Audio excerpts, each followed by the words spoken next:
Hi, I'm Dr. Adam Pletter. Welcome back to iParent101.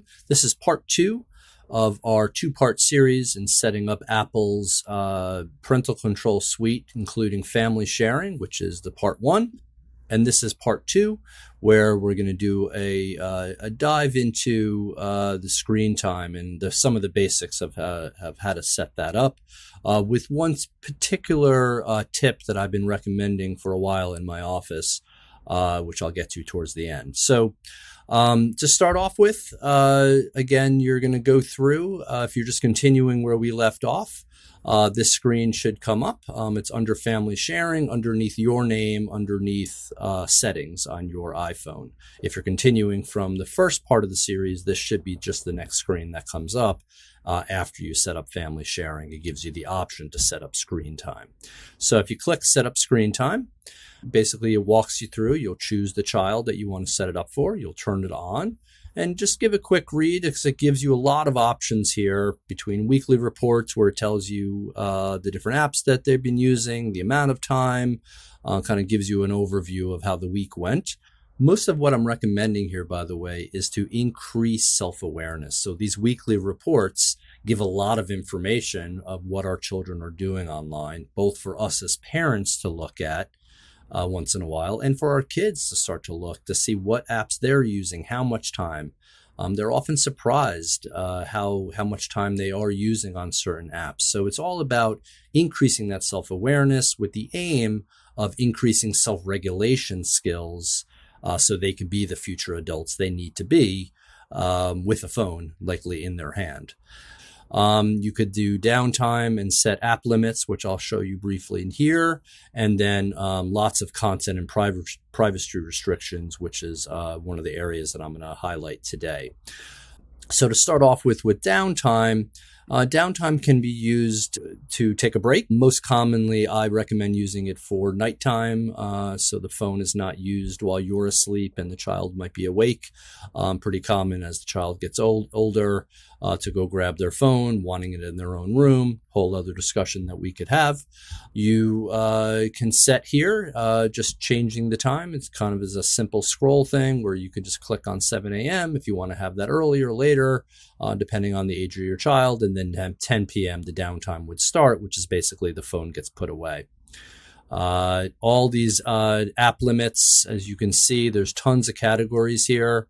And if there were apps downloaded on this tester phone that I'm using for this demonstration, if I clicked on entertainment, apps like Netflix or other things, Hulu, would show up there, and then you could specifically set a limit on that app. But it's pretty self-explanatory. If you just click on any of these categories, apps will show up that you could then set a limit for. And as I said a few minutes ago about increasing self-regulation skills, these app limits I would use in careful ways to force the dialogue between parent and child. So if you have an app limit set for a half an hour on TikTok, let's say, the child, instead of just rolling through, scrolling video after that half an hour, he will be notified that they've hit that limit, and that's good awareness that, a half an hour has gone by. He might just then request more time from you, and then through your phone remotely, you can give more time,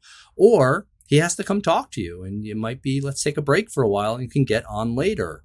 But either way, that dialogue between the parent and child is, again, going to help with self-regulation skill development. Content and privacy, there's a lot of options here to restrict content. You could do it by age. You could do it by apps, certain apps that are not allowed.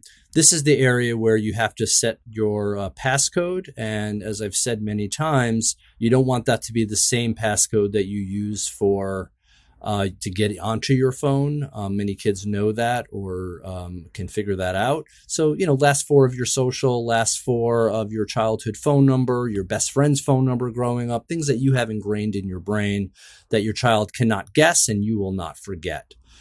So that is basically the firewall or the fence that all these other parental controls are behind. So you'll turn on screen time. And then the one area I'm going to highlight because this is a very common thing that pops up and it gets some kids in trouble and some parents pretty frustrated. Through the family sharing, something I highlighted in part 1 of this series is that ask to buy system, where the child has to ask permission before they download things from the App Store. What I consider to be a glitch, and I've attempted to give Apple this feedback several times, is that once the parent approves of that app, let's call it Instagram or Snapchat or TikTok, any app, in fact, once you approve it one time, the child has access to it forever. You can't take away access if you want to take it away or put it away for a while. The child really, it's just, there's no way to stop that, except that if you delete the app or have the child delete the app, which is temporary, you have to make the App Store go away. And so I'm going to show you briefly how to do that, because then at least you could set an enforceable limit where if you don't want Johnny going on TikTok because he's been inappropriate, he's twerking around the dinner table, things that he's learning on TikTok potentially. I've heard that before. The easiest way to set a limit on that without taking the whole phone away, which is obviously an option, is to make the App Store disappear, have that app deleted, and then he has to change his behavior to get the app back, and then you have to give the App Store back so he could then re-download it. The ask to buy system will not stop him because you've already given him approval once. That being said, I've also heard where the child could have access to apps that you never even approved of, because you might have another child, a sibling, that you gave approval to. And through the family sharing, again, Apple can contact me and tell me that this has been fixed. But as far as I'm aware, there's been some glitches where within the family, if things have been approved, other children, younger children, have access to those older, potentially more inappropriate apps. So this is my workaround. So if you go in, so there's the App Store, and we want to get rid of that so they can't just go in and download. You go back to settings, go to ScreenTime, find your child's name under Family, click on your child. You'll see the downtime is set up there. That would be the area for app limits. You click on the bottom where it says content and privacy. You put in that 4-digit code again.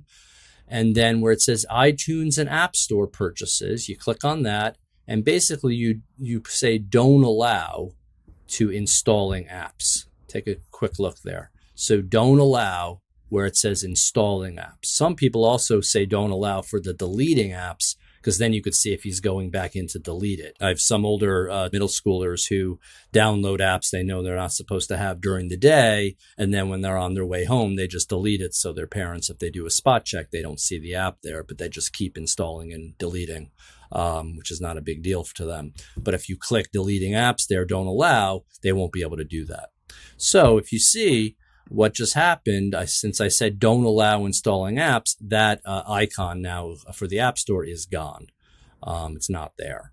If you want to have it come back, you go back into ScreenTime and same area, content and restrictions under that child's name, and you say allow, and it will come back, and he could then reinstall.